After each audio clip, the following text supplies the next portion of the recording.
ایک تو یہ ڈیڈ بھی نا، آئے روز انہیں کسی نہ کسی میٹنگ کے لیے جانا ہوتا ہے۔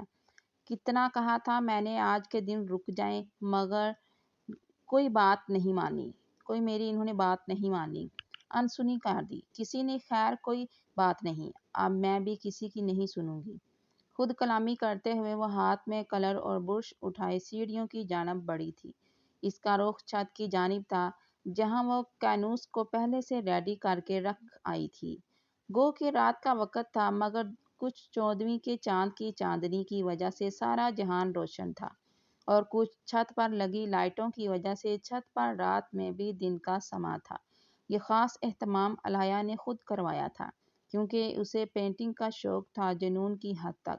پہلے پہل تو وہ پینٹنگ صرف شوق پورا کرنے کے لیے کیا کرتی تھی، مگر اب اپنی تنہائی کو دور کرنے کے لیے بھی وہ پینٹنگ کا سہارا لینے لگی تھی۔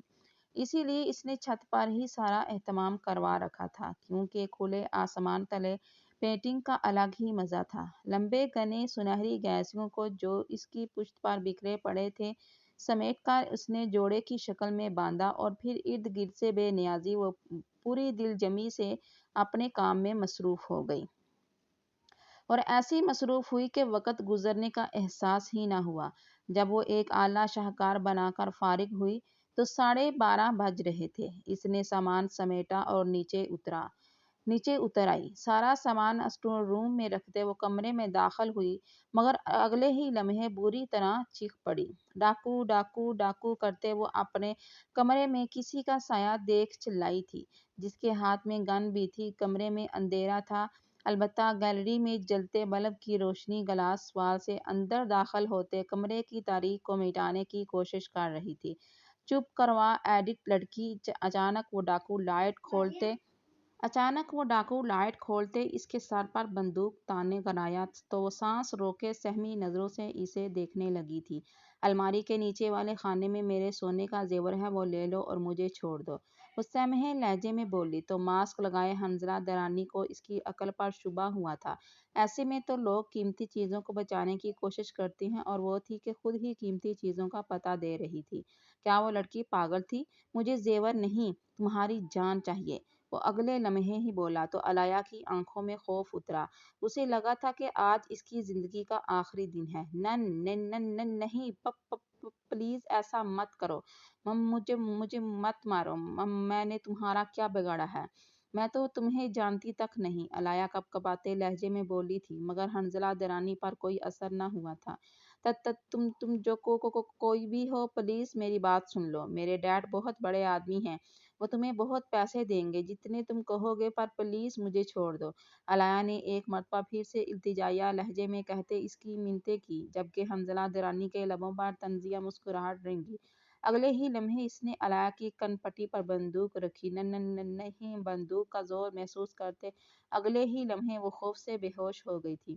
اس نازک چڑیا کو اغوا کرنے مجھے بھیجا گیا ہے، اس نے علیہ کے بے ہوش وجود کو دیکھتے حیرت سے سوچا۔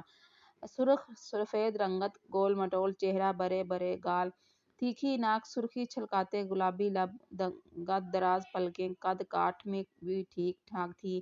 حنظلہ درانی لاشعوری میں کئی لمحوں تک اسے دیکھتا رہا۔ وہ اسی کی باہوں میں اس کے بے حد نزدیک تھی۔ اس کا شفاف چہرہ حنظلہ درانی کو بار بار اپنی طرف متوجہ کر رہا تھا۔ ابھی وہ مزید بہہ کر اس کے قریب ہوتا جب اس کے فون کی وائبریشن اسے حال میں کھینچ لائی تھی۔ کال اس کے باس کی تھی۔ اس نے باہوں میں پڑی بے ہوش لڑکی کو دیکھا، اور پھر کچھ سوچتے کال اگنور کر دی تھی۔ موبائل جیب میں رکھتے وہ اس لڑکی کو لے آگے بڑھا اور اسے بیڈ پر چھوڑا۔ وہ خود کمرے میں ادھر ادھر دیکھنے لگا۔ اچھا ہے، بے ہوش ہو گئی، اب اس کو لے جانا آسان ہوگا۔ اس کے بے ہوش وجود کو دیکھ حنظلہ درانی نے خود کلامی کی اور دروازے کی جانب بڑھا تاکہ اسے یہاں سے لے جانے کے لیے کوئی راستہ دیکھا جا سکے اور کوئی انتظام کیا جا سکے۔ وہ اس بات سے انجان تھا کہ آج وہ گھر پر اکیلی تھی۔ صدیقی مینشن میں اس وقت صرف وہی اور گارڈز ہی تھے، جبکہ ایک ملازمہ اماں بھی موجود جو وہیں رہتی تھی، مگر ان کا ہونا نہ ہونا برابر تھا، کیونکہ وہ نیند کی گولی کھا کر سوتی تھی۔ حنظلہ درانی ابھی پلٹا ہی تھا جب اچانک لڑکی وہ تکیہ پکڑتے اس پر حملے آور ہوئی۔ میری جان لوگے تم؟ ہاں، میری وہ جان سی کی رانی بنی بڑی بری طرح اس پر تکیے برسا رہی تھی، جن کا حنظلہ درانی پر کوئی خاص اثر نہ ہوا تھا۔ پہلے وہ اس اچانک حملے پر بوکھلایا ضرور تھا، مگر پھر سنبھل گیا۔ اس کے بازو موڑ کر اس کی کمر سے لگاتے وہ اسے قابو کر گیا تھا۔ آہ، چھوڑو مجھے بزدل انسان، ہاتھ چھوڑو میرے۔ پھر میں تمہیں بتاتی ہوں۔ وہ اپنے آپ کو چھڑوانے کی سعی کرتے اس کی گرفت میں بری طرح مچل رہی تھی، جبکہ حنظلہ درانی اب غصے میں آ گیا تھا۔ اس لڑکی کا اچھلنا کودنا اس کے ماتھے پر بال ڈال گیا تھا۔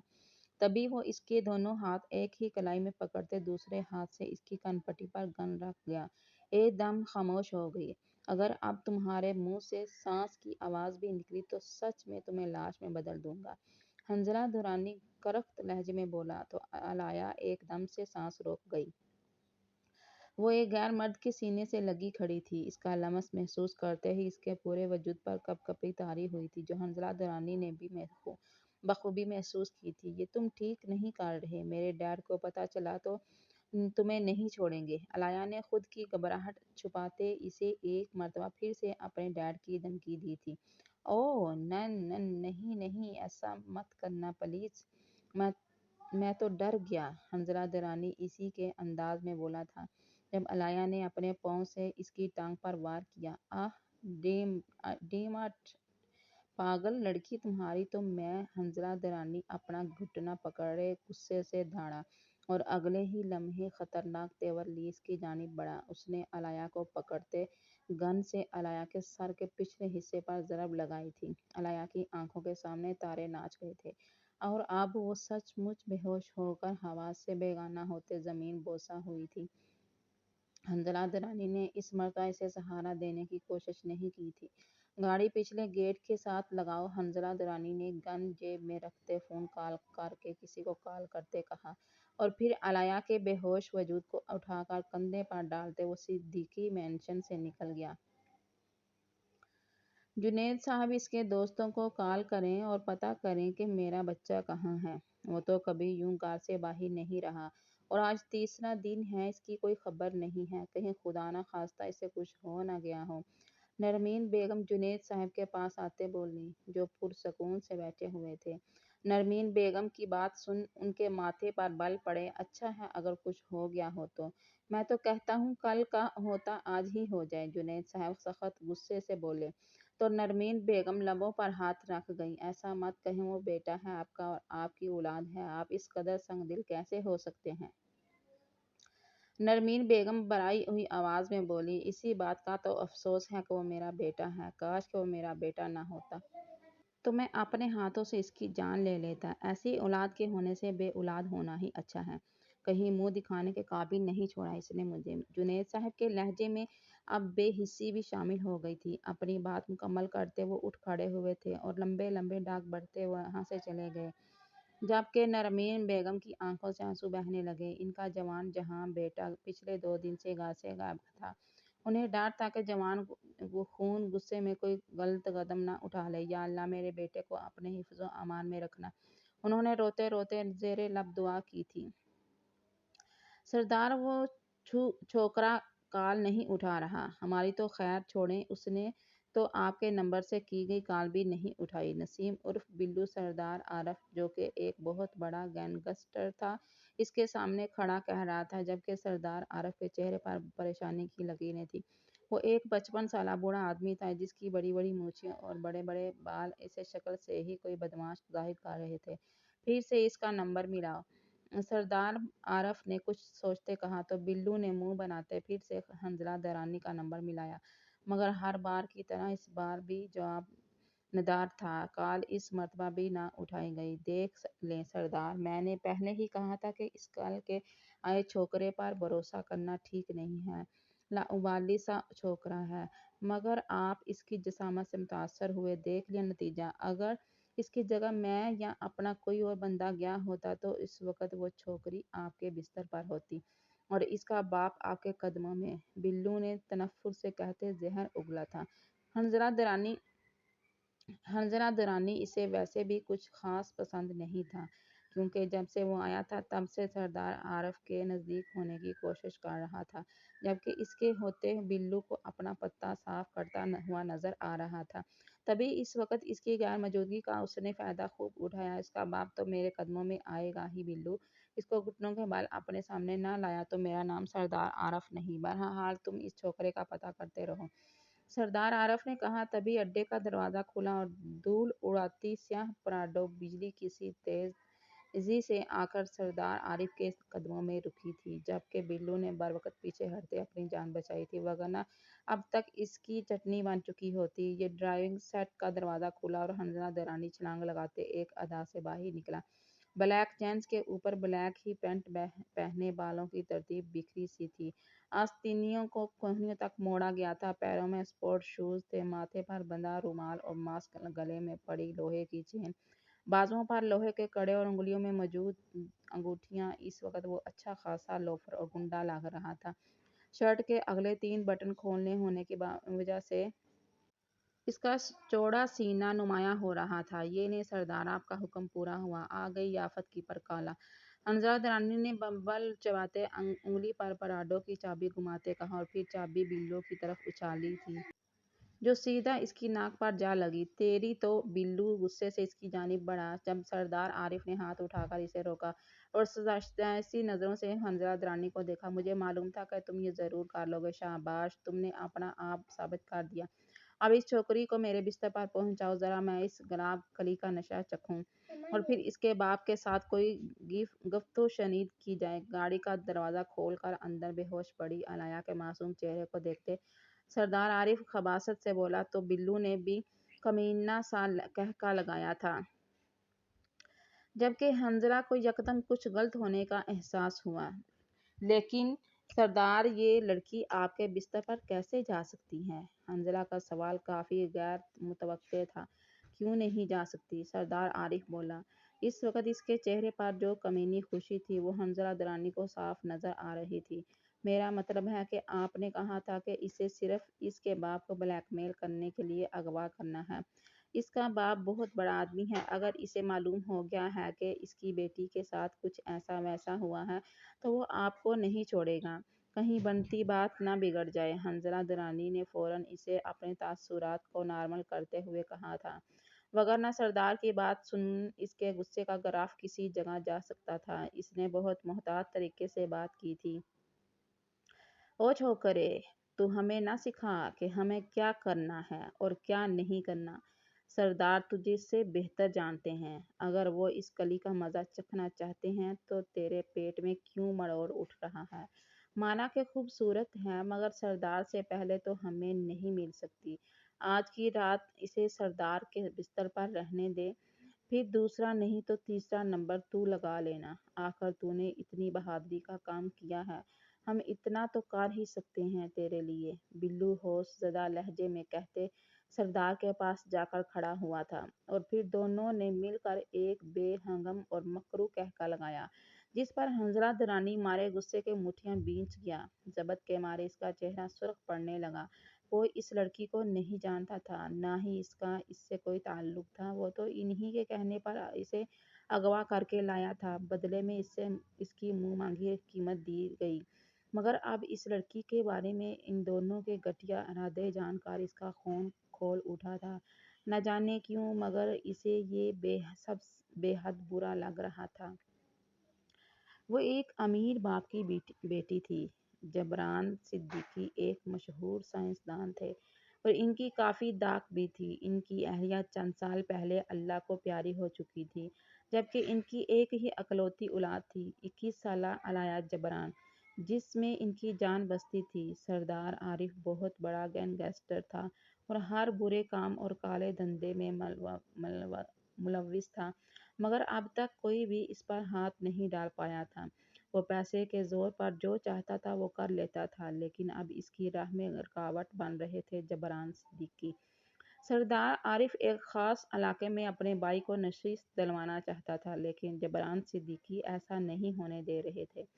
تبھی اس نے علیہ کو اغوا کروایا تھا، مگر اب اس کی خوبصورتی اور بے داغ حسن دیکھ کر اس میں ہوش جاگ اٹھی تھی۔ چلو نکالو اسے گاڑی سے اور اوپر لے آؤ۔ حنظلہ درانی کو لب بیچتے کھڑے دیکھ کر سردار عارف نے حکم دیا اور سیڑھیوں کی جانب بڑھا۔ لیکن سردار، میں کہہ رہا تھا کہ آپ ایک مرتبہ پھر سوچ لیتے تو۔ حنظلہ نے کہا۔ وہ کسی بھی طرح اب اس لڑکی کو یہاں سے نکالنا چاہتا تھا۔ اس کے دل کی کیفیت عجیب سی ہو رہی تھی۔ اس کا دل چیخ چیخ کر کہہ رہا تھا کہ اس نے اس لڑکی کو یہاں لا کر بہت بڑی غلطی کر دی۔ اے چھوکرے، میں اپنی بات دہرانے کا عادی نہیں ہوں۔ اگر تجھ سے یہ کام نہیں ہو رہا تو ہٹ جا، بلو خود اٹھا لے گا اس بلبل کو۔ تجھے جو کام کرنا تھا تو نے کر دیا، اب چلا جا یہاں سے۔ کوئی اور کام ہوا تو میں تجھے بلا لوں گا۔ اب کی بار سردار عارف نے کچھ غصے سے کہا، جس پر حنظلہ درانی ماتھا مسل کر رہ گیا۔ پھر بولا، نہیں سردار، میں تو بس یوں ہی، آپ جائیں، میں کمرے میں اسے لے آتا ہوں۔ حنظلہ نے خوش آمدی لہجے میں کہا اور پھر اپنے قدم گاڑی کی جانب بڑھائے۔ وہ نہیں چاہتا تھا کہ بلو اس لڑکی کو چھوئے۔ اس کے نرم بے ہوش وجود کو باہوں میں بھرتے وہ سیڑھیوں کی جانب بڑھا۔ جب اگلے ہی لمحے ٹھٹک کر رکا، سردار عارف اور بلو تیزی سے بھاگتے نیچے آ رہے تھے۔ وہ بہت حواس باختہ تھے اور ان کے چہروں کے رنگ اڑے ہوئے تھے۔ کیا ہوا سردار؟ حنظلہ نے ایک دم پوچھا۔ ایک ایمرجنسی ہو گئی ہے۔ ایسا کرو، تم اس لڑکی کو اندر لے جا کر باندھ دو، اور ہاں، میری واپسی تک اس کا خیال خاص رکھنا اور کڑی نظر رکھنا اس پر۔ یہ صرف شکل سے ہی معصوم نظر آتی ہے، سردار عارف نے اجرت بھرے لہجے میں کہا تھا، کیونکہ اس سے پہلے بھی وہ 3-4 بار علایا کو اغوا کرنے کی کوشش کر چکا تھا، لیکن ہر بار علایا نے اسے ناکو چنے چبوا دیے تھے۔ سردار، یہ اکیلا اسے کیسے سنبھالے گا؟ آپ کہیں تو میں بھی رک جاؤں، بلو اپنی گیلی زبان ہونٹوں پر پھیرتے بولا۔ تو سردار عارف نے اسے گھورا تھا، اس کے لیے یہ کافی ہے، تم ادھر میرے ساتھ مرو۔ فون کی رنگ ٹون بجنے پر سردار عارف نے غصے سے کہا، اور پھر وہ دونوں گاڑی میں بیٹھے وہاں سے نکل گئے۔ البتہ ان کے جاتے ہی اڈے پر کافی سارے بندے آ گئے تھے جو سردار عارف کے ہی آدمی تھے۔ حنظلہ درانی علایا کو لیتے ایک دوسرے کمرے میں آیا اور اسے ایک کرسی پر بٹھا دیا۔ خود سگریٹ سلگاتے، لبوں میں دبائی اور گہرا کش لیتے دھواں ہوا میں چھوڑتا تھا۔ نظریں بٹک بٹک کر اس معصوم چہرے پر جا رہی تھیں اور وہ یہ سوچنے لگا تھا کہ اسے یہاں سے کیسے نکالے۔ اتنے لوگوں کی موجودگی میں تو وہ اسے یہاں سے ہرگز نہیں نکال سکتا۔ اے لڑکی، ہوش میں آؤ۔ تم سن رہی ہو مجھے؟ کچھ سوچتے اس کے سامنے بیٹھتے حنظلہ اس کا چہرہ تھپتھپانے لگا تھا اور ساتھ ہی ہلکی سی آواز میں اسے پکارتے ہوش میں لانے کی کوشش کرنے لگا، مگر علایا ٹس سے مس نہ ہوئی تھی۔ یہ ہوش میں کیوں نہیں آ رہی؟ کیا میں نے زیادہ زور کی مار دی تھی؟ کہیں مر تو نہیں گئی ہوگی؟ حنظلہ نے سوچا اور اس کے قریب ہوتے اس کی سانس محسوس کرنے لگا تھا کہ جبھی منہ پر پڑنے والا مکے سے بے اختیار پیچھے کی طرف لڑکھڑایا۔ سامنے دیکھا تو علایا اپنی ہلکی کتھی آنکھیں کھولے اسے گھور رہی تھی۔ کون ہو تم اور کہاں لائے ہو مجھے؟ وہ انجان جگہ کو دیکھتے بولی تھی۔ اس کے لہجے میں ہلکی سی گھبراہٹ تھی۔ دیکھو، میری بات سنو، حنظلہ پھر سے اس کے قریب ہوتے کہنے لگا، جب اس نے ایک مرتبہ پھر حنظلہ کے منہ پر پنچ مارا تھا جس سے اس کے 14 طبق روشن کر دیے۔ اسے وہ معصوم لڑکی سمجھ رہا تھا۔ وہ کرسی سے اٹھتے ایک مرتبہ پھر اس پر وار کرنے لگی تھی۔ جب حنظلہ نے اس کی کوشش کو ناکام کرتے اسے واپس کرسی پر گرایا تھا، تبھی شور سنتے اور لوگ بھی اندر آئے تھے۔ علایا بری طرح مچل رہی تھی اور جو سامنے آ رہا تھا اس پر وار کیے جا رہی تھی۔ حنظلہ ایک طرف کھڑا دانت پیستے ہوئے اس لڑکی کو دیکھ رہا تھا جو مردوں سے یوں لڑ رہی تھی جیسے کہ گیند بیٹ کھیل رہی ہو۔ حنظلہ درانی کو اس پر غصہ چڑھنے لگا تھا۔ تھوڑی ہی دیر میں وہ لڑکی انہیں ناکو چنے چبوا چکی تھی۔ حنظلہ غصے سے دانت پیستے آگے بڑھا اور اسے قابو کرتے کرسی پر پھینکا تھا۔ رسی لاؤ، ایک آدمی سے گرجتے ہوئے کہہ کر وہ علایا کی طرف متوجہ ہوتے اس کا منہ دبوچ گیا۔ اگر اب تم نے کوئی حرکت کی تو آئی سویئر میں تمہیں نہیں چھوڑوں گا۔ اس کے چہرے پر جھکتے حنظلہ نے قدرے سرد لہجے میں سرگوشی کی تو وہ ایک پل کے لیے علایا کے پورے وجود میں کپ کپی دوڑ گئی۔ حنظلہ نے رسی سے اسے کس کر کرسی سے باندھ دیا۔ اس دوران وہ حنظلہ کے بازو پر 2 مرتبہ اپنے دانت گاڑ چکی تھی۔ وہ وہ اب پیچھے ہوگا بیٹھا زخم کا جائزہ لینے لگا۔ تم جاہل انسان، تم میرے ساتھ ایسا نہیں کر سکتے، چھوڑو مجھے، علایا چیخی تھی۔ اس کے چیخنے پر حنزلہ کو کوفت ہوئی تھی، پر وہ اسے نظر انداز کرتا سگریٹ سلگا کر لبوں میں دبا گیا۔ وہ مسلسل چیخنے لگی تھی اور حنزلہ درانی کی برداشت اب جواب دینے لگی تھی۔ وہ غصے سے اٹھ کر اس کی طرف آیا اور غصے سے اس کے چہرے پر تھپڑ مار دیا۔ علایا ساکت رہ گئی، جبکہ وہ خود بھی حیران ہوا تھا۔ یہ حرکت اس سے بے اختیاری میں سرزد ہو گئی تھی، لیکن علایا پر کام کر گئی۔ مجھے جانے دو پلیز، میں نے تمہارا کیا بگاڑا ہے؟ کیوں لائے ہو تم مجھے یہاں؟ پلیز پلیز مجھے ایسا مت کرو، مجھے جانے دو، چھوڑ دو مجھے۔ وہ اب منتوں پر اتر آئی تھی۔ حنزلہ درانی نے گور کر اسے دیکھا تھا، لیکن اس کی کسی بات کا جواب نہ دیا۔ وہ بے بسی سے رونے لگی تھی۔ جب حنزلہ اس کے قریب آیا، بات سنو میری غور سے، اگر یہاں سے نکلنا چاہتی ہو نا، حنزلہ نے ادھر ادھر دیکھتے محتاط لہجے میں کہا۔ تو علایا نے تیزی سے سر اس بات میں ہلایا۔ میں تمہارے ہاتھ پیر کھول کر اس کمرے سے باہر جاؤں گا، تم یہ گن اپنے پاس رکھنا اور یہاں سے باہر نکل جانا۔ کوئی سامنے آیا تو اس گن کا استعمال کر لینا، یقیناً تم اس کا استعمال جانتی ہوگی۔ یہاں سے دائیں طرف 20 قدموں کے فاصلے پر ایک بڑا درخت ہے، وہاں رک کر میرا انتظار کرنا۔ اگر میں 10 منٹ میں آ گیا تو ٹھیک، وگرنہ یہاں سے بھاگ جانا، حنزلہ نے سرگوشی نما آواز میں اسے سمجھاتے ہوئے کہا۔ تو علایا نے ابرو اچکائے۔ اسے دیکھا تھا، کیسا کنڈیپر تھا جو خود ہی کنڈیپ کر کے اب بغیر کچھ لیے دیے اسے چھوڑ بھی رہا تھا۔ تم چھچھندر کہیں کے، ایک مرتبہ تم مجھے نکالو یہاں سے، پھر دیکھو میں تمہارے ساتھ کیا کروں گی۔ اس گن کی پہلی گولی تم پر ہی چلاؤں گی، دیکھنا تم۔ علایا اسے دیکھتی دل ہی دل میں اپنے آپ سے مخاطب تھی۔ پھر کچھ دیر بعد حنزلہ نے اس کے ہاتھ پیر کھولے اور گن اسے دیتے خود کمرے سے نکل گیا۔ اس کے جانے کے بعد علایا 5 منٹ تک رکی اور پھر اٹھتے باہر بھاگی تھی۔ سب نے اسے پکڑنے کی بہت کوشش کی، مگر وہ گن دکھاتے وہاں سے بچ نکلنے میں کامیاب ہو گئی۔ درخت کے پاس جاتے اس نے 10 منٹ تک انتظار کیا، مگر جب وہ نہ آیا تو وہ وہاں سے نکل آئی تھی۔ جب وہ گھر پہنچی تو سورج چڑھ چکا تھا، جبکہ لاؤنج میں ٹہلتے جبران صدیقی اسے دیکھ فوراً اس کی طرف لپکے تھے۔ علایا، کہاں تھی تم؟ میں کب سے تمہارا نمبر ٹرائی کر رہا تھا، مگر تم فون بھی گھر پر چھوڑ گئی، یہ کیا طریقہ ہے؟ وہ اسے بازوؤں سے پکڑ کر جھنجھوڑتے ہوئے پوچھنے لگا، اور وہ ان کی بازوؤں میں سماتی شدت سے رونے لگی اور پھر انہیں ساری بات بتا دی، سوائے حنزلہ درانی کی مدد والی بات کے۔ تم فکر مت کرو، میں ابھی معلومات نکلواتا ہوں، وہ نہیں بچے گا مجھ سے۔ تم یہ بتاؤ کہ اگر وہ سامنے آ گیا تو تم اسے پہچان لوگی کیا؟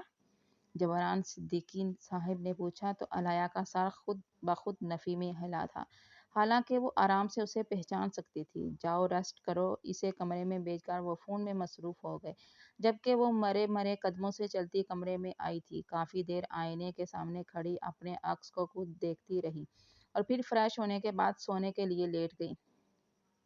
آنکھیں بند کرتے ہی اس کی آنکھوں کے سامنے حنزلہ درانی کا چہرہ آیا تھا۔ وہ پٹ سے آنکھیں کھول گئی۔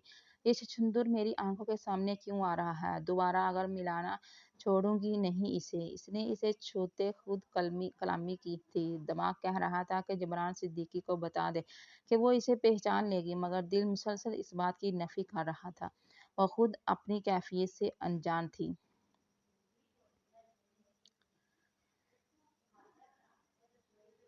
دن گزرتے گئے تھے۔ جبران صدیقی اپنے طور پر پوری کوشش کر رہے تھے، لیکن اس معاملے میں علایا ان کی کوئی مدد نہیں کر رہی تھی، جس کے باعث انہیں کوئی سراغ نہیں مل رہا تھا۔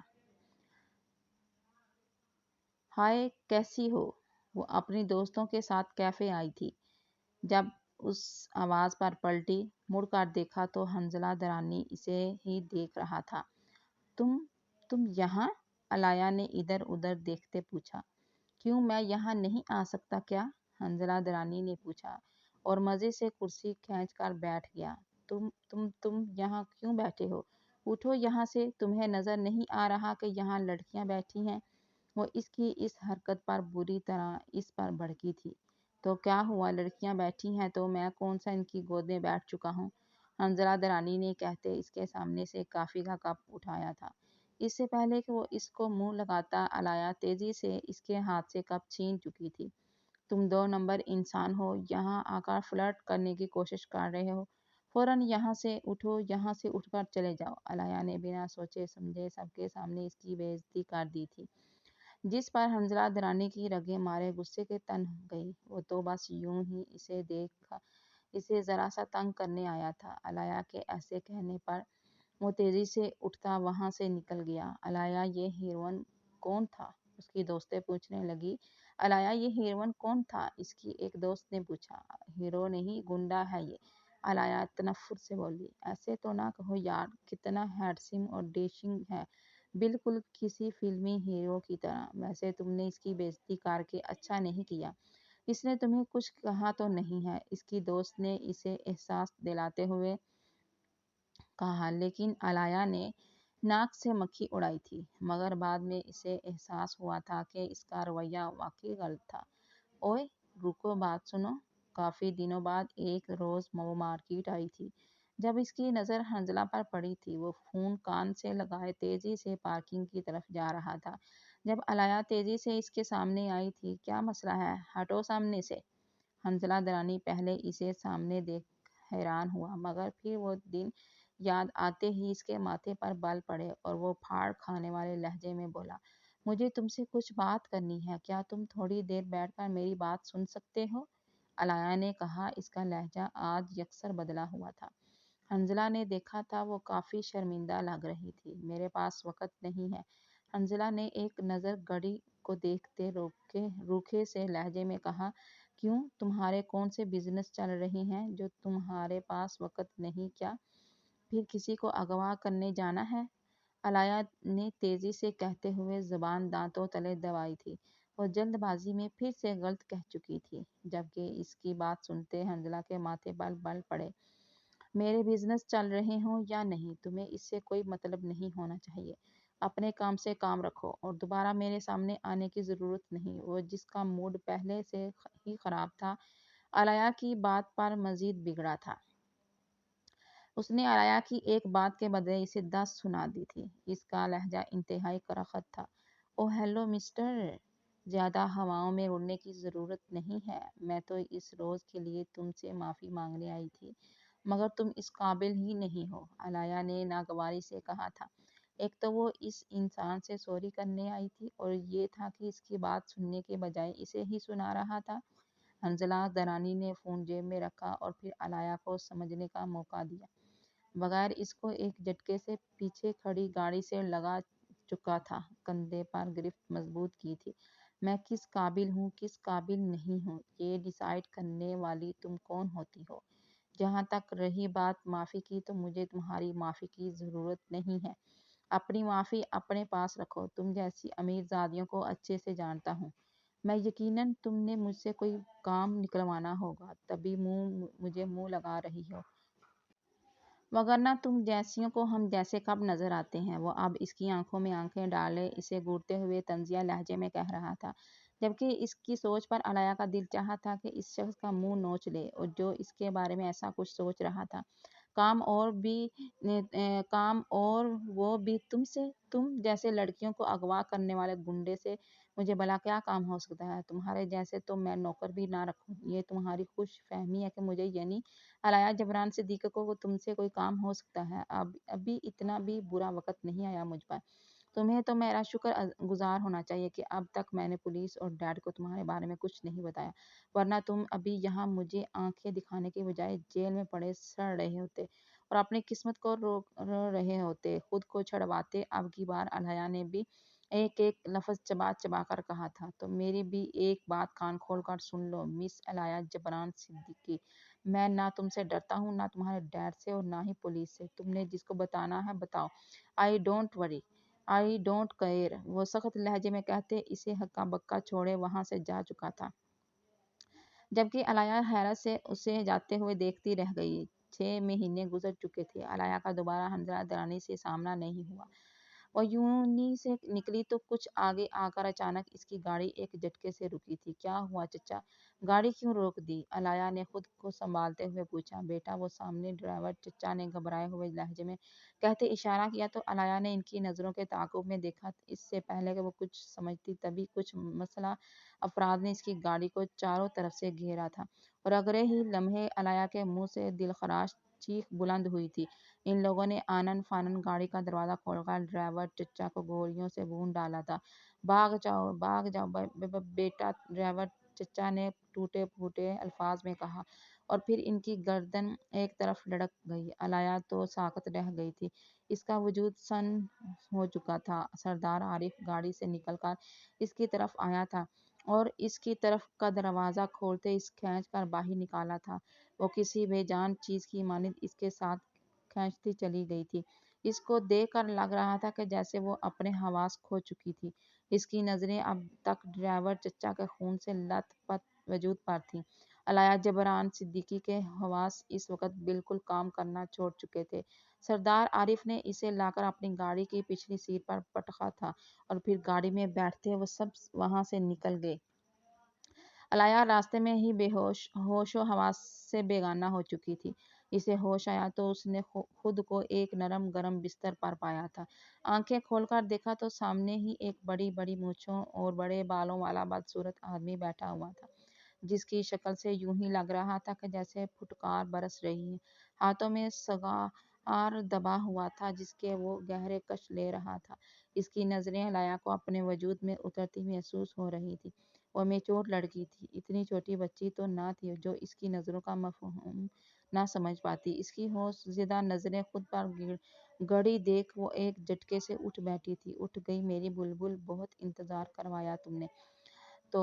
اسے اٹھتے دیکھ کر سردار عارف نے سگار ایش ٹرے میں مسلتے ہوئے کہا تھا اور معنی خیز نظروں سے اس کی طرف دیکھتے اس کی جانب بڑھا۔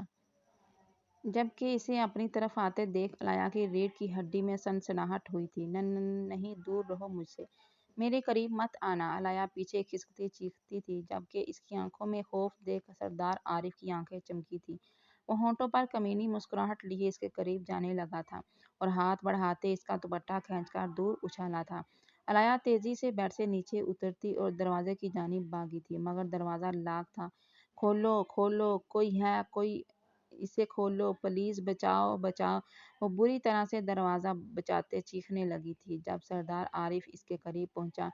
یہ سب کوشش بیکار ہے میری جان، اب تمہیں مجھ سے کوئی نہیں بچا سکتا، سردار عارف نے کہتے اس کے کندھے پر ہاتھ رکھا۔ علیہ بدک کر اس سے دور ہوئی تھی اور اگلے لمحے نہ جانے اس میں اتنی ہمت کہاں سے آ گئی کہ اس نے سردار عارف کے منہ پر تھوک دیا۔ آہ، تو تم باز نہیں آؤ گی ہے نا؟ کوئی بات نہیں، میں تو تمہیں آسانی اور نرمی سے اپنانا چاہتا تھا، لیکن تم اس لائق نہیں ہو۔ اب دیکھو میں تمہارا کیا حشر کرتا ہوں، سردار عارف نے اپنا چہرہ صاف کرتے غصے سے کہا اور اگلے ہی لمحے علیہ کو کھینچتے بیڈ پر پھینکا تھا۔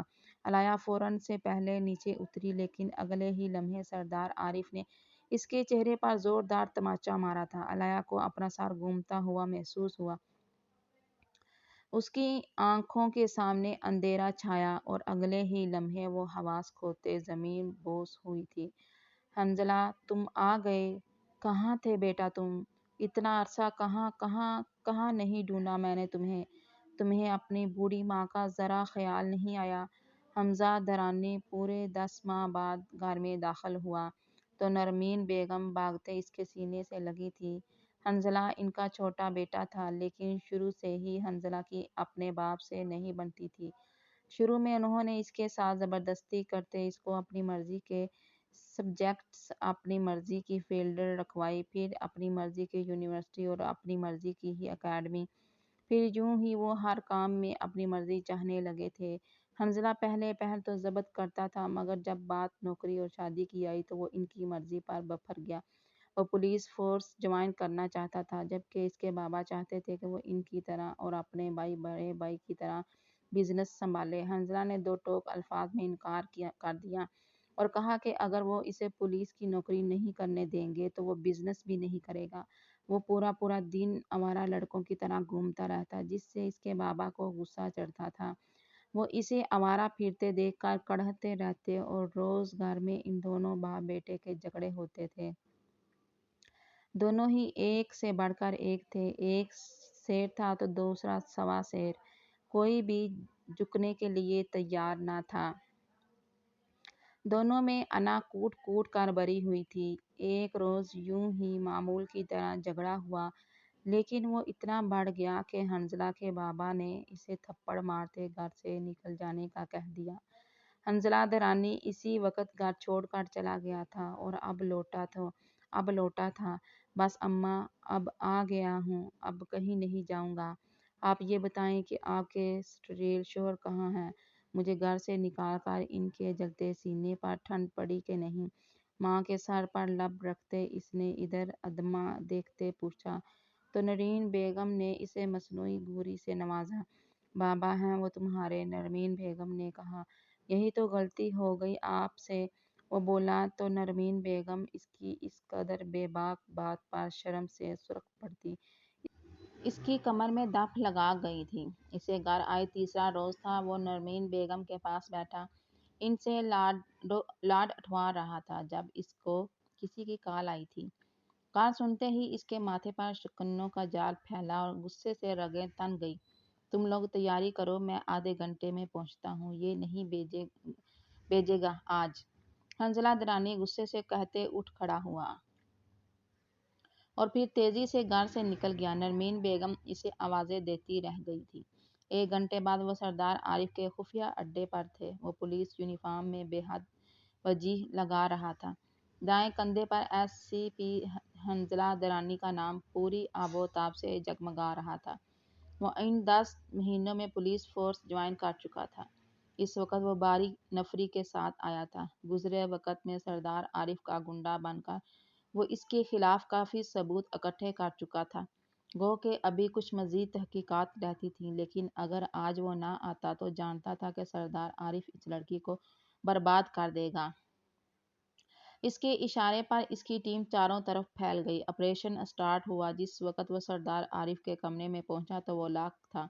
اس نے زوردار لات مارتے دروازہ کھولا تھا اور اندر داخل ہوا تھا۔ سردار عارف جو علیہ پر جھکا ہوا تھا، ایک جھٹکے سے پیچھے ہوا تھا۔ آنے والے کو دیکھ اس کی آنکھیں حیرت سے پھیلی تھیں، مگر یہ وقت اس کی حیرت دور کرنے کا نہیں تھا۔ سردار عارف نے اس پر حملہ کرنے کی کوشش کی، مگر وہ پھرتی سے اپنا آپ بچا گیا اور پھر ایک طویل جھڑپ کے بعد آخر کار سردار عارف کا انکاؤنٹر کرتے ہی بات بنی تھی۔ وہ ایسا نہیں چاہتا تھا، مگر شاید اسے خود ہی اپنی زندگی پیاری نہیں تھی۔ وہ ایریا کو ورکراتے علیہ کو لیے وہاں سے نکلا اور اسے صدیقی مینشن لایا تھا، جہاں جبرانے صدیقی کو علیہ کی گمشدگی کے باعث ہارٹ اٹیک ہو گیا تھا۔ لیکن شکر تھا کہ ہارٹ اٹیک مائز تھا۔ وہ چند گھنٹے ہسپتال میں رہنے کے بعد واپس آ چکے تھے۔ علیہ کو دیکھتے ان کی جان میں جان آئی، مگر علیہ ابھی تک بے ہوش تھی۔ راکھو انسپکٹر، وہ جانے لگا جب جبران صدیقی نے اسے روکا۔ جی سر، وہ مؤدب لہجے میں کہتا مڑا۔ بہت بہت شکریہ، تم نے آج مجھ پر بہت بڑا احسان کیا ہے، میں تاعمر تمہارا احسان مند رہوں گا۔ ویسے تم مجھے کہیں دیکھے دیکھے لگ رہے ہو، میرا دوست تھا جنید درانی، نہ جانے کیوں پر مجھے تمہاری شکل بالکل اس کے جیسی لگ رہی ہے۔ شاید میرا وہم بھی ہو سکتا ہے، جبران صاحب نے اس کا شکریہ ادا کرتے کہا تو حنظلہ کے چہرے پر طنزیہ مسکراہٹ آئی۔ یہ آپ کا وہم نہیں ہے انکل، وہ ماں بدولت بدقسمتی سے میرے ہی باپ ہیں، حنظلہ نے کہا تو جبران صدیقی کی آنکھیں بے یقینی سے پھیلیں۔ پھر انہوں نے حنظلہ سے جنید صاحب کا نمبر لیتے ان سے بات کی اور ان کا شکریہ ادا کیا۔ حنظلہ درانی کی ہمت اور کامیابی کے قصے سناتے وہ بہت پرجوش تھے، جبکہ جنید صاحب کو یکدم اپنے بیٹے پر فخر محسوس ہوا تھا۔ ان کا سینہ ایک دم سے چوڑا ہو گیا تھا۔ علیہ چیختے ہوئے اٹھ بیٹھی تھی، مگر خود کو جبران صدیقی کے پاس پا کر وہ کچھ مطمئن ہوئی تھی۔ اس کے پوچھنے پر جبران صدیقی نے اسے بتایا تھا کہ ان کے دوست کا بیٹا اسے صحیح سلامت وہاں سے بچا کر لے آیا تھا۔ علیہ نے خدا کا شکر بہت ادا کیا، لیکن اس واقعے کے بعد وہ بے حد خوفزدہ ہو چکی تھی۔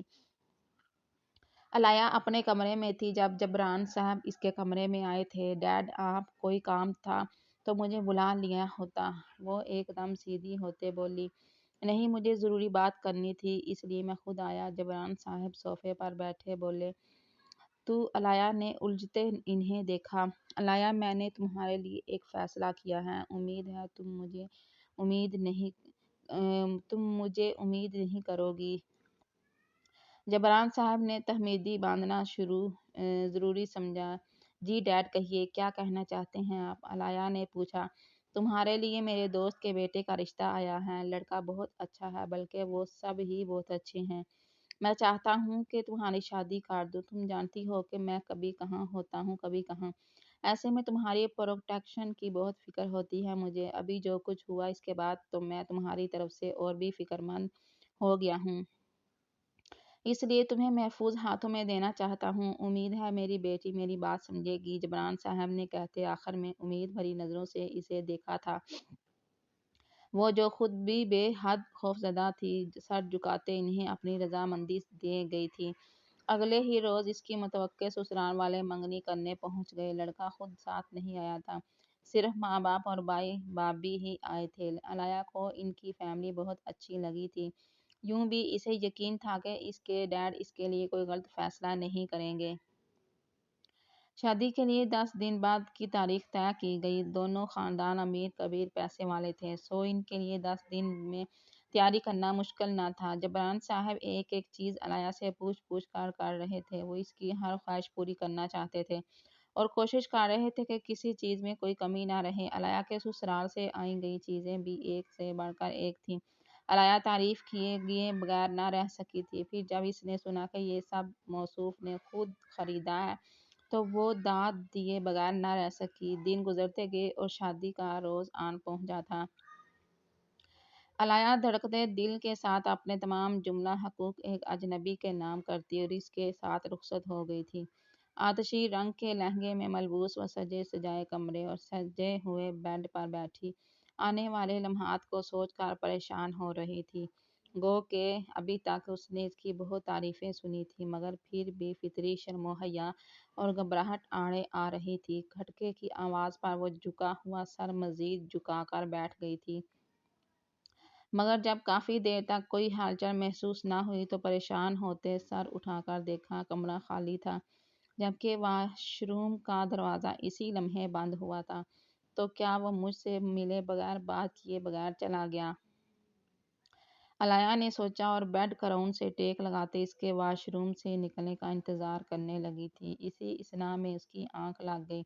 اٹھو میرے بستر سے، اپنے قریب باریک گمبھیر آواز سنتے اس نے آنکھیں کھولی تھی، مگر اگلے ہی لمحے اس کی آنکھیں حیرت کے باعث پھیل گئیں۔ تم گنڈے ڈاکو، تم میرے شوہر؟ علیہ کو سمجھ ہی نہ آئی تھی کہ وہ کیا کہے، جب کہ اس کے گنڈا کہنے پر حنظلہ درانی کے ماتھے پر بل پڑے۔ اس نے جیب میں ہاتھ ڈالتے اپنا سروس کارڈ نکال کر علیہ کی ہتھیلی پر رکھا اور اسے کھینچ کر بستر سے اتارتے خود بیڈ پر برجمان ہو گیا۔ اے سی پی حنظلہ درانی، پولیس انسپکٹر! یہ علیہ کو لگنے والا دوسرا جھٹکا تھا۔ اگر صدمے سے نکل آئی ہو تو لائٹ آف کر دو، مجھے سونا ہے۔ جب کافی دیر تک وہ یوں ہی کھڑی رہی تو حنظلہ نے آنکھوں سے ہاتھ اٹھا کر اسے دیکھتے ہوئے کہا۔ علیہ نے غصے سے اس کا کارڈ نیچے پٹکا۔ تم 2 نمبر انسان! تمہاری ہمت کیسے ہوئی مجھے دھوکہ دینے کی؟ علیہ نے غصے کے باعث چلائی تھی جب حنظلہ کے ماتھے پر ناگواری سے بل پڑے۔ تمہیں کسی نے بتایا نہیں کہ شوہر سے کیسے بات کرتے ہیں؟ حنظلہ اٹھ کر بیٹھا تھا، جبکہ علیہ نے ہاتھ مارتے سائڈ ٹیبل سے ساری چیزیں نیچے گرائی تھیں۔ اسے سمجھ نہیں آ رہا تھا کہ وہ یہ سب کیوں کر رہی تھی۔ مس علیہ، یہ تمہاری عمارت نہیں، میرا کمرہ ہے اور اس کی ایک ایک چیز بہت محنت سے کمائی اور بنائی گئی ہے۔ حنظلہ نے ایک ایک لفظ چبا چبا کر کہا تھا، جبکہ اشارہ نیچے گری چیزوں کی طرف تھا جن میں سے کچھ ٹوٹ گئی تھیں۔ میں تمہیں چھوڑوں گی نہیں، علیہ نے غصے سے کہا اور حنظلہ کی جانب آئی۔ جب اگلے ہی لمحے حنظلہ اسے کھینچ کر بستر پر گراتے اس پر قابض ہوا تھا۔ اتنا غصہ کس بات کا ہے تمہیں؟ مجھ سے شادی ہونے پر یا اس سردار عارف سے بچ جانے پر؟ ویسے غلط ہی کیا میں نے تمہیں اس سے بچا کر، وہ تمہارا دماغ ٹھکانے لگا دیتا، حنظلہ نے غصے سے کہا تو علیہ کا وجود کانپ اٹھا تھا۔ چھوڑو مجھے گھٹیا انسان، اس نے چیخ کر کہتے حنزلہ کے نیچے سے نکلنا چاہا۔ جب اس کی مزاحمت دیکھتے حنزلہ نے مزید اس پر وزن ڈالا تھا اور ایک ہاتھ سے اس کا جبڑا دبوچا تھا۔ میں کوئی تمہارا ملازم نہیں ہوں جو تم مجھ سے اس لہجے میں بات کر رہی ہو۔ آج رات کا وقت ہے، تمہارے پاس اپنا رویہ درست کرو اور تمیز سے بات کرنا سیکھو، ورنہ مجھ سے برا کوئی نہیں ہوگا۔ میں ہرگز تمہاری یہ بدتمیزیاں برداشت نہیں کروں گا۔ اس کے منہ پر اپنی گرفت مضبوط کرتے حنزلہ نے کہا اور پھر اسے آزاد کرتا کمرے سے نکل گیا۔ علیہ ہک دک رہ گئی۔ اس کی آنکھوں سے تیزی سے گرم سیال بہنے لگا تھا۔ وہ وہیں روتے روتے سو گئی تھی۔ اگلی صبح خود پر کسی کا وزن محسوس کرتے اس کی آنکھ کھلی تھی۔ اس نے دیکھا تو حنزلہ اسے باہوں کے حصار میں لیے سو رہا تھا۔ علیہ نے غور سے اس کے چہرے کی طرف دیکھا تھا۔ اس میں کوئی شک نہیں تھا کہ وہ بے حد وجیح اور ہینڈسم تھا اور کسی ٹرانس کی کیفیت میں اسے دیکھے گئی تھی۔ جب حنزلہ نے کروٹ بدلتے آنکھ کھول کر اسے دیکھا، اس کے دیکھنے پر وہ فوراً نگاہ جھکا گئی تھی، جبکہ صبح ہی صبح حنزلہ کے چہرے پر مسکراہٹ پھیلی تھی۔ ڈاکو تو میں تھا مگر ڈاکہ تم ڈال رہی ہو، وہ بھی یوں چوری چوری۔ حنزلہ نے اس کے چوری چوری دیکھنے پر چوٹ کی تھی، جبکہ اس کی بات سنتے وہ تکیہ اٹھا کر اسے مارتی واش روم میں بند ہو چکی تھی۔ حنزلہ کی مسکراتی نظروں سے اس کا پیچھا کیا تھا، جبکہ وہ واش روم کا دروازہ بند کرتی اسے زیر لب کئی گالیوں سے نواز گئی تھی۔ مزید ایسی اچھی ویڈیو دیکھنے کے لیے ہمارے چینل کو سبسکرائب کریں۔ اللہ حافظ۔